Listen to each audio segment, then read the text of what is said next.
All right, congrats to Alex Zverev and the German team who prevailed over the Australians, including Nick Kyrgios at the Davis Cup recently. Some excellent tennis was on display. Alex Zverev, of course, has a very, very bright future. Federer, in fact, struggled with Zverev a couple of times over the course of 2017, at the beginning at the Hopman Cup, and then a couple of times later as well. But as with so many other players, Federer does seem to have sort of dealt with that problem and adapted and learned how to beat Zverev. But Zverev is an up-and-coming star, and he's struggling at the Grand Slams, kind of choking a bit at those big tournaments. It's a kind of reminiscent of Roger Federer himself in his early professional career, as I talk about in my last video. But Zverev, we have to keep a very close eye on. I've got a number of great videos coming down the pike. One is going to look at Roger's 2017 comeback and to try to just unpack how he did that.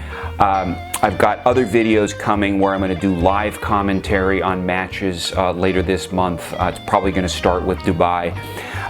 And a number of other things coming down the pike. So please subscribe. Make sure to subscribe so you get these videos and you can get essential commentary. And give you the video a thumbs up if you like what you see and hear. Well, I'm giving you essential commentary, but I'm also getting essential commentary back in the comments, which is just so delightful. It's fantastic to read everyone's comments.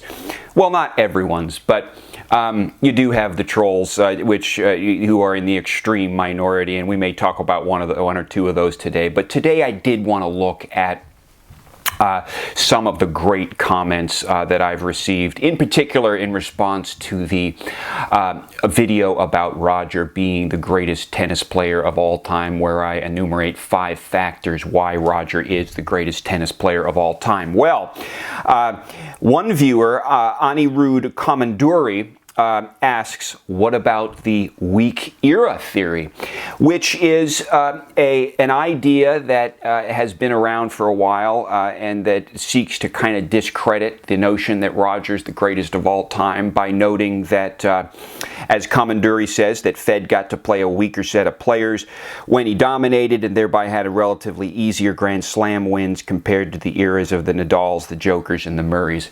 And there were some great comments. We got great comments from we got great comments from Sabian Moss, and we got great comments from Assad Noor. And ultimately, Komanduri seemed to be actually convinced that the weak theory is actually the weak era theory is actually a very weak theory.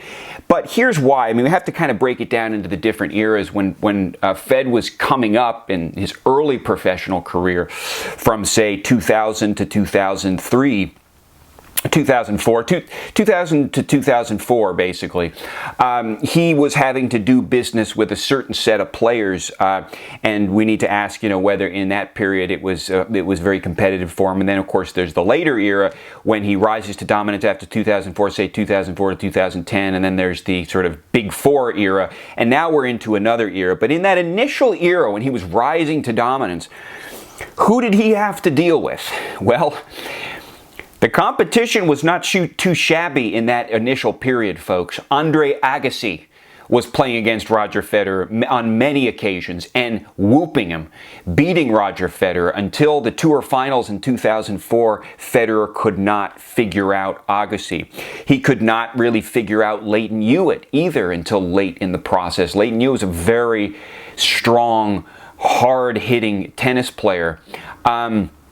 He also had to deal to some degree with Pete Sampras, to some degree with Patrick Rafter, to some degree with Marat Safin, and then, of course, David Nalbandian, who he really did, in fact, struggle with a number of times. Again, it was the Tour Finals of 2004 where he finally broke through Nalbandian. But that set of players, and there's a few others in there as well, I mean, it was a very competitive field coming up. And again, Federer had to learn how to beat these players, just like he recently learned how to beat Alex Zverev. Well, he had to learn to beat a set of younger players when he was coming up.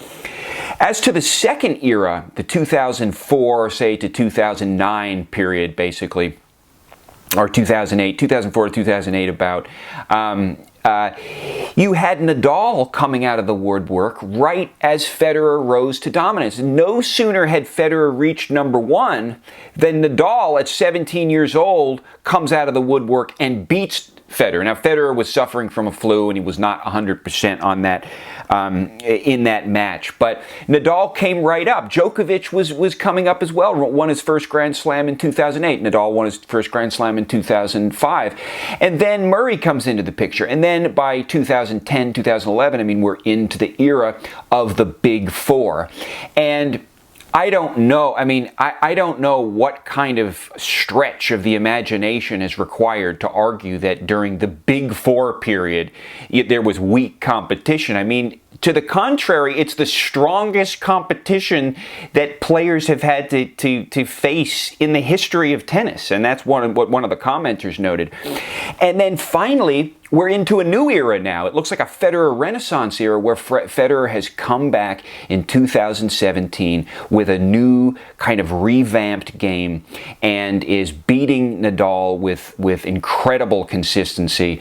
And Djokovic is sort of fading out, in fact. But this is a new era, a new set of circumstances. Federer has new competition. He's got to deal with young guns, Zverev, Chung even, who he sort of clobbered at the Australian. But these are young threats that he has to deal with. David Goffin. Then there's the older guys that pose problems. Del Potro, Cilic, and Djokovic is still on the scene. Nadal is still on the scene. So it is the most competitive era in tennis history. And the weak era theory is so weak that it's incredible to me that it's asserted, but it did need to get discussed, and I appreciate that comment. And like I said, Comanduri was, I think, ultimately convinced. The other question that comes up is the Nadal-Federer head-to-head. I noted that Nadal, of course, has a winning record against Federer. Well, Hike's Tennis noted, again, very astutely and very knowledgeably that the head-to-head is not so important. But he wanted to know, and he was sort of inquiring as to what their record is in all of the Grand Slams, who's had better results in more of the Grand Slams, basically. So actually, Hikes asked someone to do that, I think rhetorically, and then went and did it himself. So thank you so much. And he found out that Federer, they've met in 48 Grand Slam. They've participated in 48 times in the same Grand Slam, Federer and Nadal. And of those times, Federer has had better results 26 of those times, and Nadal only in 20. So he is better in that respect. Then he breaks it down. It's 8-4 in favor of Federer at the Australian Open, 9-1 for Nadal, of course, the King of Clay at the French Open, then 9-3 for Federer at Wimbledon, and 8-4 for Federer at the U.S. Open. Then he goes through also with Djokovic, where Federer has basically a winning record with Djokovic in that respect, except for the U.S. Open. So those are great stats. And it's really hard for a Nadal fan to make arguments against this, but the only thing they can say is that there's this clay dominance, and so long as Federer is not able to master clay, well, you can't call him the greatest of all time. Bruce Butler had another sort of rebuttal, which is that Federer has never won a Grand Slam, which is this, basically all 4 Grand Slam tournaments in a row, either within the calendar year or otherwise within a consecutive pattern. And that's true. Federer has, I think he's won them all. He's got a career Grand Slam, but he does not have the Grand Slam in terms of a calendar year or won Grand Slams consecutively 4 times. But there are some problems. Then he goes on to say that Rod Laver, of course, is his pick as the best player of all time, then John Budge, and then Djokovic, who does have one of these, what's called a Grand Slam, winning all 4 of the tournaments in the same year, in the same 12-month period. And so then Federer for Bruce Butler comes in 4th behind Djokovic. And there's ways to kind of contend with this. I don't think it's a great argument because we're dealing with a really different era. Laver did not have talk about a weak era. Well, comparably speaking, Laver really didn't. There's also the issue with the surfaces, but there's also the issue of just kind of proving, and in the number of Grand Slams. I mean, Federer has all these other records in terms of the numbers that that Laver doesn't have. But it's a good perspective that we all need to know about, and it's one of the arguments that comes up is that because Federer has not won this Grand Slam in terms of winning 4 of them in a 12-month period, well, that makes him, something less than the greatest player of all time. The argument's out there, but I think in light of the other numbers as well as the other factors, it's not as strong as an argument as the one for Federer. I have one final comment I wanted to look at, and Beat Zweigart asks, have you ever played tennis? I like this question. And I might as well answer honestly. Yes, I have played tennis, and I love scoring touchdowns when I play tennis. Just kidding, Beat. I've actually been playing tennis probably longer than you've been alive, Beat Zweigart. I started playing tennis when I was like 8 or 9 years old, and I'm older than you think probably. Let me know when you're in Boston and we can get out the rackets and play a match of tennis, and I'm gonna beat you. I'm going to beat you. That's my prediction. Those are my comments on your comments. Again, subscribe to the channel. It's so much fun reading all the comments. I'm going to do at least once a week, I'm going to do a comment installment where I talk about these excellent comments. So do tune in, do subscribe, keep an eye out for the next couple of videos, particularly the one on Federer's comeback, and I'll look forward to talking with you soon. Bye-bye.